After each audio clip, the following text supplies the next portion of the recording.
Imagine waking up on a perfectly normal morning, reaching for your phone to check your bank balance, and finding your Chase account completely wiped out.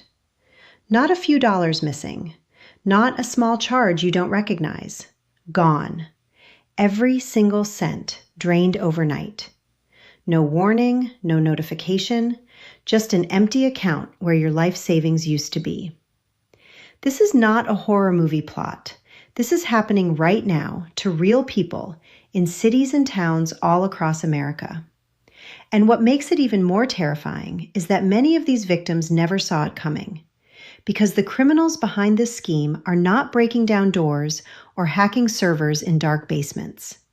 They are calling people on the phone, sounding completely professional, completely calm, and completely convincing. They know your name, they know your account number, they know your exact balance, down to the last penny.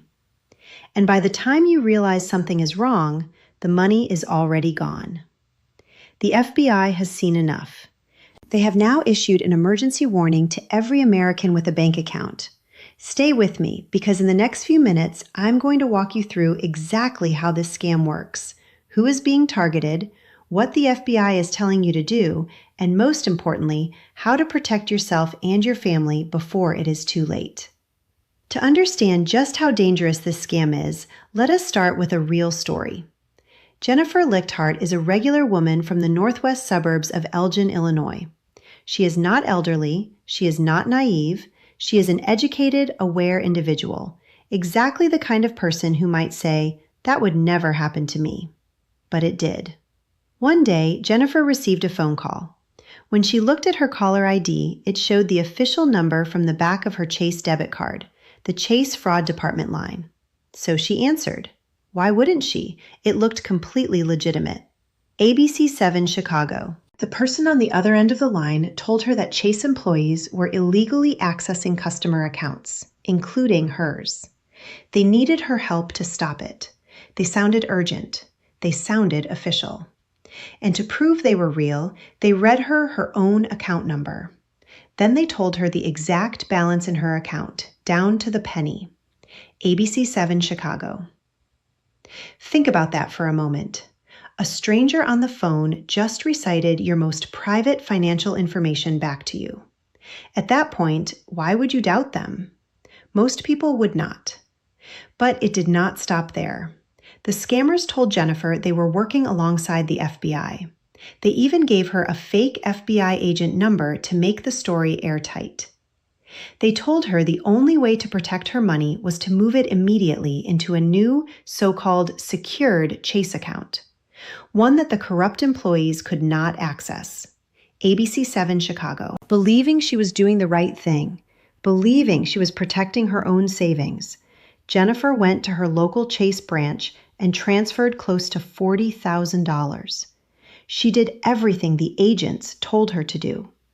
And the moment those funds landed in the so-called secure account, the scammers withdrew every dollar the same day. By the next morning, the money was completely gone. Jennifer's case is heartbreaking, but she is not alone. Another victim, Huntington Bank customer Susie Allgood, received a similar call from someone claiming to be from Zelle, working in partnership with her bank. The caller told her she needed to upgrade her Zelle account to a business account in order to keep receiving payments. The scammer already had her routing number, which made the whole story feel believable. Susie was convinced to send $5,000 through Zelle to keep her funds safe. And just like Jennifer, she never got it back. Because when you transfer money yourself, even under false pretenses, most banks consider that an authorized transaction. ABC7 Chicago. Even a trained journalist was not immune. ABC7 Chicago news anchor Rob Elgis, a man whose entire career is built on asking tough questions and spotting dishonesty, spent 34 full minutes on the phone with scammers posing as Chase representatives. He said it was sophisticated. He said it really freaked him out. Inquisitor. The fraudsters instructed him to send what they called an employee FDIC inspector number through Zelle to supposedly secure his account. In reality, that employee number was actually a dollar amount disguised as a payment request. Elgis only realized something was wrong at the very last moment when he noticed the Zelle screen showed a dollar amount instead of an employee identifier. He caught it just in time. Most people do not. Bitdefender. So how exactly are these criminals pulling this off? How are they able to fake official phone numbers, know your account balance, and sound so convincing that even experienced journalists nearly fall for it? Let us break it down step by step. Step 1. Phone number spoofing. The technology to fake a caller ID number is, unfortunately, widely available and shockingly easy to use. Criminals use freely accessible software tools to make any call appear to come from any number they choose. In many cases, the caller ID shows the official number of Chase Bank, including the fraud department line printed right on the back of your debit card. When you see that number pop up on your screen, your brain immediately trusts it. Step 2. They already have your information. This is the part that chills most people to the bone. How do these scammers know your account number? How do they know your balance to the exact penny? According to the FBI, criminals gather personal and banking information through multiple channels: data breaches, phishing campaigns, malware infections, stolen databases, and information sold on dark web marketplaces. Some criminals have even found ways to abuse automated banking systems to verify account balances and recent transactions, which helps them sound legitimate during calls. Bitdefender experts say criminals can also obtain some banking information through old-fashioned methods like dumpster diving, going through discarded mail and bank statements people throw away without shredding. In the digital age, your private financial information is more exposed than most people realize. ABC7 Chicago. Step 3. The psychological pressure campaign. Once the call begins and the criminal has established trust with the fake number and your real account details, they move into the manipulation phase. This is where things get really dangerous. FBI Special Agent Robert Richardson explained it clearly. When somebody is calling pretending to be the FBI, the victim then thinks they are in trouble. They are already frazzled, and when they are making these decisions, the criminal then starts to rush them more. The more they are rushed, the more decision-making they make last minute. Inquisitor.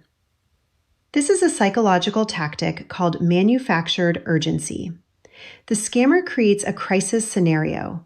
Your account is being accessed by a corrupt bank employee. Your funds are at risk right now. You must act immediately to save your money. Fear shuts down rational thinking. When people are scared and rushed, they stop asking questions. They just act. And the criminals know this perfectly. Step 4. The transfer.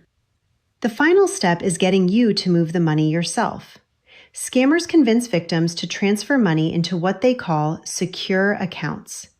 Accounts that are actually controlled entirely by the criminals. They may ask you to use Zelle, wire transfer, or even instruct you to walk into a branch and move funds directly. Because transfers are instant, recovery becomes extremely difficult once the money is sent. NBSLA, NBSLA. And here is the cruel legal reality. Because you authorize the transfer yourself, even though you were deceived, the bank typically bears no liability. The consumers who fell victim in these reported cases did not get refunds from their banks because they were scammed into moving the money themselves. Banks do cover fraud, like if someone steals your debit card numbers, but voluntary transfers made under deception are treated differently. ABC7 Chicago. The scale of this problem has now become impossible to ignore, and federal authorities are sounding the alarm at the highest level. According to the FBI, in 2025 alone, there were more than 191,000 complaints of phishing and spoofing incidents nationwide,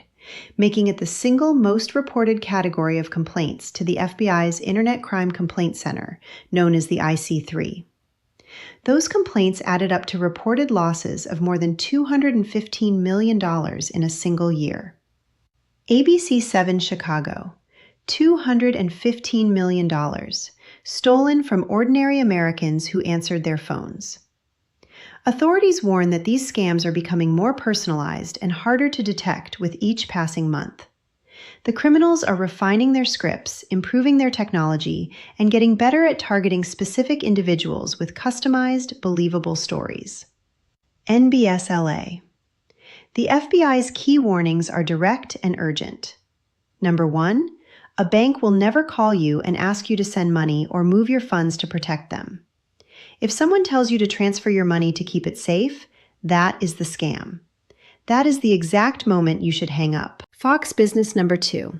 The Federal Trade Commission has a direct warning for all consumers. It is a scam if someone tells you to move your money to protect it. Never transfer or send money, cryptocurrency, or gold to someone you don't know in response to an unexpected call or message. Fox Business number 3. The FBI urges all Americans to report suspected cyber-enabled scams through the FBI's Internet Crime Complaint Center at ic3.gov. Every report helps investigators track patterns, identify criminal networks, and potentially prevent future victims from losing their money.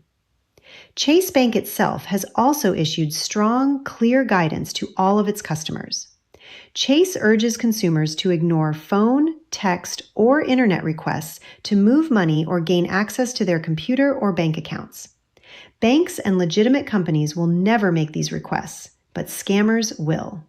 Fox Business. Chase has also emphasized that fraud protection exists for unauthorized transactions, but not for transfers made by customers themselves under deception, which is exactly why awareness is now considered the strongest defense available.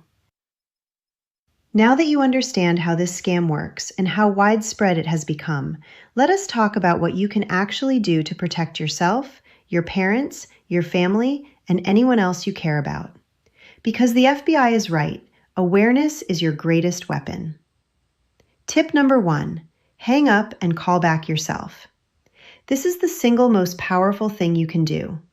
If you ever receive a call from someone claiming to be from your bank, from Chase, from the FBI, from Zelle, anyone, do not continue the conversation. Hang up. Then find the official number yourself, either on the back of your card or on the official bank website, and call that number directly. When in doubt, always call the bank number on the back of your card. A real fraud department will still be able to help you. A scammer will not be on the other end of that official line. ABC7 Chicago tip number 2. Never move money based on a phone call. No matter how real it sounds, no matter how much information they have about your account, no matter how urgent they make it feel. No legitimate bank employee will demand an urgent transfer by phone. Banks will never ask you to transfer money to safe accounts. The moment someone on a call tells you to move your money to protect it, your internal alarm should go off immediately, because that is the scam every single time. NBSLA tip number 3, slow down deliberately.